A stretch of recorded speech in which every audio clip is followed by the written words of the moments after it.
ఈరోజు నేను మాట్లాడబోయేటువంటి ఈ టాపిక్ చాలా సెన్సిటివ్ టాపిక్ అయినా కూడా 4 మాటలు ఖచ్చితంగా పంచుకోవాలి అని నేను మీ ముందుకు రావడం జరిగింది.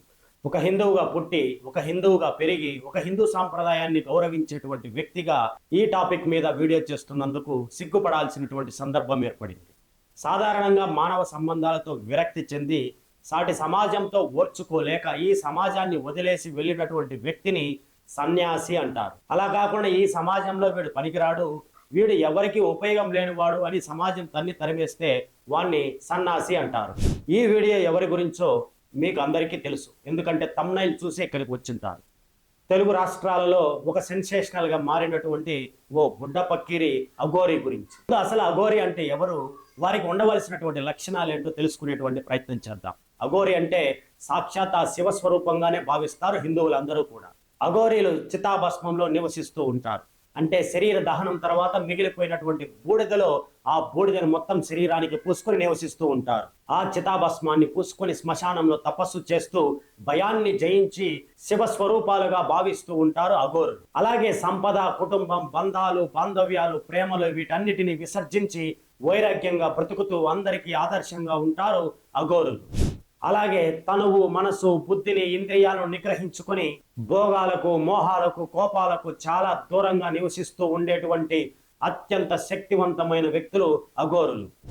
ఎంతో కఠినమైనటువంటి మార్గంలో నివసించేటువంటి ఈ అఘోరులు గురువుల పైన ఎంతో ఎనలేని భక్తిని కలిగి ఉంటారు.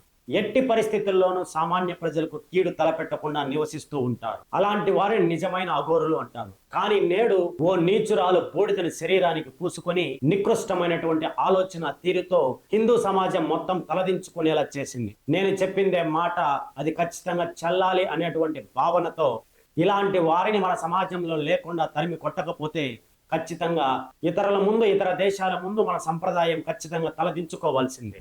సిగ్గు, శరము, మానము లేకుండా ఓ ఆడపుత్రుని ఆకర్షించి ఆమెను వివాహం చేసుకుంది. తన డబ్బుతోనూ తన మాయ మాటలతోనూ ఆమెను లొంగ తీసుకొని ఆమెను వివాహం చేసుకోవడం జరిగింది. కనీసం బీటెక్ చదివినటువంటి ఆ పాపకైనా ఇంగిత జ్ఞానమే లేకుండా పోయి చిన్నప్పటి నుంచి ఎల్కేజీలు, యూకేజీలు, నర్సరీలు అంటూ పాఠశాలకు పంపించి పుస్తకాలను మోపించి కనీస అవసరాలను తీర్చినటువంటి తల్లిదండ్రులను కూడా కాదని ఆ దరిద్రమైనటువంటి ఆమె యొక్క మాటలు నమ్మి ఆమెతో వెళ్ళిపోవడం జరిగింది ఆ శ్రీవర్షిణి అనేటువంటి పాప.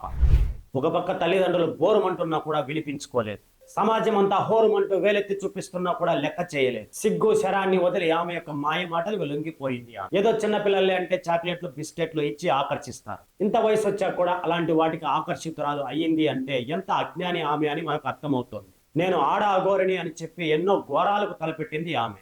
ఈ రోజు మనం సోషల్ మీడియా మాధ్యమాలలో ఎన్నో రకాలైనటువంటి ఘోరాలు ఆమె గురించి వింటూనే ఉన్నాం. ఇంతకు ముందుగానే ఆమెకు వివాహం అయ్యింది అని, ఆమె వారిని వదిలివేసింది అని, ఇలా ఎన్నో ఘోరాలు చేసింది అని, ఆమెకి మద్యపానం అలవాటు ఉందని, ధూమపానం అలవాటు ఉందని, ఇలా ఎన్నో మాటలు మనము సోషల్ మీడియా ద్వారా చూస్తూ ఉన్నాం. ఇలాంటి వికృతమైనటువంటి చేష్టలను మనం అణచకపోతే ఖచ్చితంగా మన కళ్ళ ముందే ఈ సమాజం కుప్ప కూలిపోతుంది. బ్రతకడానికి దారులు లేక, కూడుపెట్టే దిక్కు లేక, నీరు పోసేటువంటి వ్యక్తి లేక ఇలాంటి మార్గాలు ఎంచుకుంటున్నారు కొంతమంది. శివభక్తులమంటూ సాక్షాత్ ఆ శివుణ్ణి అవమానిస్తున్నారు ఇలాంటి వారు. నిన్ననో మొన్ననో మనమే చూసాం. ఆమె యొక్క కారును ఆపితే లోపల మద్యం బాటిల్లు, సిగరెట్ ప్యాకెట్లు కనిపించాయి అందరికీ కూడా, బయట ఉన్నటువంటి ప్రజలకి.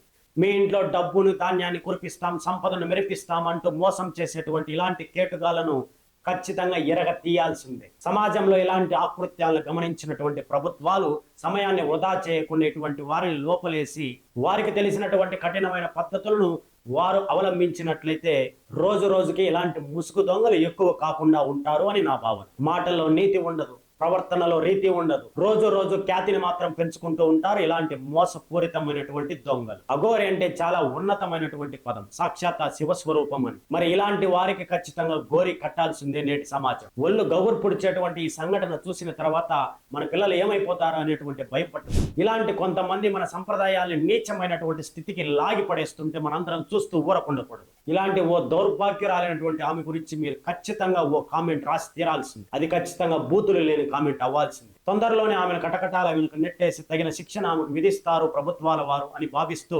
సెలవు.